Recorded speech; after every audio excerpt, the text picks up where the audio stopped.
நம்ம 4வது சம் பார்க்க போகிறோம். அதில் என்ன கொடுத்துருக்காங்கன்னா, ஒரு குறிப்பிட்ட தொடரில் முதல் எண் உறுப்புகளின் கூடுதல் 2n² - 3n எனில் அது ஒரு கூட்டுத்தொடர் வரிசை என நிரூபிக்க அப்படின்னு சொல்லியிருக்காங்க. இப்போ வந்து அதில் அதாவது எண் உறுப்புகளின் கூடுதல் அதாவது SN = அதிலே வந்து வந்துட்டாங்க 2n² - 3n வந்து நம்ம S1 கண்டுபிடிக்க போகிறோம். அப்போ வந்து 2 இந்த எண் இருக்கிற இடத்துல 1 போட்டிருக்கோம், இந்த ஸ்கொயர் அப்படியே போட்டிருக்கோம், இந்த 3 இந்த எண் இருக்கிற இடத்துலையும் 1 போட்டிருக்கோம். அடுத்தது என்ன பண்ணுவோம், இந்த 1 ஸ்கொயர் போட்டால் நமக்கு வந்து 1 தான் கிடைக்கும்.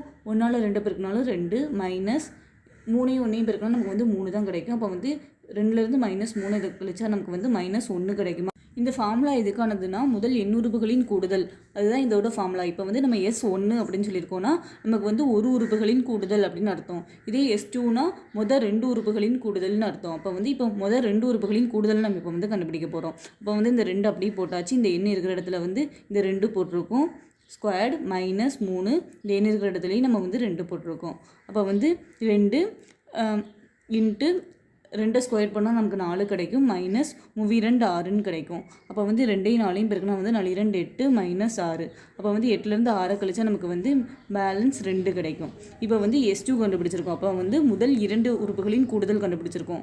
அடுத்தது வந்து நம்ம S3 கண்டுபிடிக்க போகிறோம். S3 = அதுலேயும் இந்த எண் இருக்கிற இடத்துல வந்து நம்ம 3 போடுவோம். அப்போ வந்து 2 இந்த எண் இருக்கிற இடத்துல 3 போட்டிருக்கோம், ஸ்கொயர்டு -3 இந்த எண் இருக்கிற இடத்துலையும் நம்ம வந்து 3 போட்டிருக்கோம்.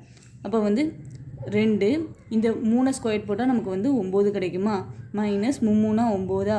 அப்போ வந்து 2ஐயும் 9ஐயும் பெருக்கணும் நமக்கு வந்து 18 கிடைக்குமா. 18லேருந்து 9 கழிச்சா நமக்கு வந்து பேலன்ஸ் 9 கிடைக்கும். இப்போ வந்து 3 உறுப்புகளின் கூடுதல் வந்து நம்ம வந்து 9ன்னு கண்டுபிடிச்சிட்டோம். இப்போ வந்து சம்மில் என்ன கேட்டிருக்காங்க, ஒரு குறிப்பிட்ட தொடரில் முதல் எண் உறுப்புகளின் கூடுதல் 2n² - 3n எனில் அது ஒரு கூட்டுத்தொடர் வரிசையாக என நிரூபிக்க அப்படின்னு சொல்லியிருக்காங்க.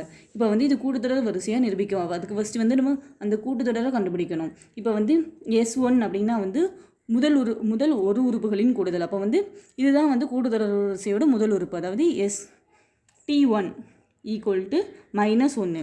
அதாவது இந்த -1 தான் T1. ஏன்னா ஒரு உறுப்புகளின் கூடுதல்னால் அந்த ஒரு உறுப்பு தானே இருக்கும்.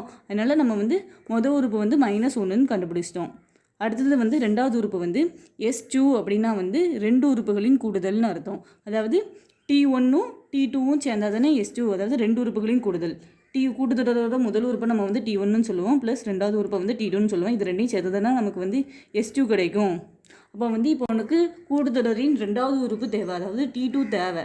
அப்போ நீ என்ன பண்ணுவ, இந்த S2லேருந்து இந்த T1 வந்து இங்கே ப்ளஸில் இருக்கா, இந்த சைடு போனால் -T1 ஆயிடுமா. அப்போ வந்து S2 நம்ம என்னென்னு கண்டுபிடிச்சோம், 2ன்னு கண்டுபிடிச்சிருக்கோம். அப்போ வந்து இந்த 2லேருந்து நமக்கு மைனஸ் இந்த T1 என்னென்னு கண்டுபிடிச்சிருக்கோம், -1ன்னு கண்டுபிடிச்சிருக்கோமா, -1. இப்போ வந்து இந்த 2 அப்படியே இருக்குது, இந்த மைனஸும் சேர்ந்து ப்ளஸ் ஆகிடுது. அப்போ வந்து +1, அப்போ வந்து 3.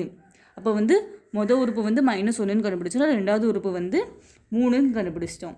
இப்போ வந்து அடுத்தது கண்டுபிடிக்க போகிறோம். அடுத்தது வந்து S3 னா 3 உறுப்புகளின் கூடுதல், அதாவது கூட்டுத்தொடர் வரிசையின் முதல் 3 உறுப்புகளின் கூடுதல். அப்போ வந்து T1 + T2 + T3 = S3. கரெக்டாக, அதாவது முதல் 3 உறுப்புகளின் கூடுதல் ஒரு கூட்டுத்தொடர் வரிசையோட. இப்போ வந்து T1 உனக்கு ஏற்கனவே தெரியும் -1ன்னு, ப்ளஸ் T3 என்னன்னு தெரியும் 3ன்னு தெரியும், ப்ளஸ் T3 = S3. இப்போ வந்து 3லேருந்து -1 கழிச்சா நமக்கு 2 வருமா, ப்ளஸ் T3 = S3யா. இப்போ வந்து S3யோட வேல்யூ நம்ம ஏற்கனவே கண்டுபிடிச்சிட்டோம், 9ன்னு கண்டுபிடிச்சிருக்கோம். அந்த 9 இதில் சப்ஜெக்ட் பண்ணுறோம். இப்போ நமக்கு வந்து T3 மட்டும்தான் தேவை. அப்போ வந்து இந்த +2 வந்து அங்கே போனால் -2 ஆயிருமா. அப்போ வந்து T3 = 7ன்னு கண்டுபிடிச்சிட்டோம். இப்போ வந்து T3 வந்து 7. அப்போ வந்து ஒரு கூட்டுத்தொடர் வரிசை -1 3 7 அப்படின்ற போகிற ஒரு கூட்டுத்தொடர் வரிசையை நம்ம இப்போ வந்து கண்டுபிடிச்சிட்டோம். இப்போ வந்து அது ஒரு கூட்டுத்தொடர் வரிசை என நிரூபிக்க அப்படின்னு சொல்லியிருக்காங்க. இப்போ வந்து கூட்டுத்தொடர் வரிசையை நம்ம நிரூபிக்கணும்னா என்ன பண்ணுவோம், அதாவது ரெண்டாவது உறுப்புலேருந்து முதல் உறுப்பை கழிச்சு வர ஆன்சரும் மூணாவது உறுப்புலேருந்து ரெண்டாவது உறுப்பை கழிச்சு வர ஆன்சரும் ஈக்குவலான்னு பார்ப்போம். இப்போ வந்து T2 என்னது இதில் 3 மைனஸ் T1 என்னது -1 = T3 என்னது 7, அதிலேருந்து T2 என்னது 3. இப்போ வந்து 3 இந்த மைனஸும் சேர்த்தா +1 ஆயிருமா. இந்த 7லேருந்து 3 கழிச்சா நமக்கு வந்து 4 கிடைக்குமா. 3ஐயும் 1ஐயும் கூட்டினா 4 கிடைக்குமா. அப்போ 4 = 4ன்னு வந்துட்டா. அப்போ வந்து T2 - T1 = T3 - T2ன்னு நம்ம ப்ரூவ் பண்ணிட்டோமா. அப்போ வந்து இது ஒரு கூட்டுத்தொடர் வரிசை ஆகும்னு எழுதிக்கிறோம். இதோட இந்த சம் அவ்வளோதான்.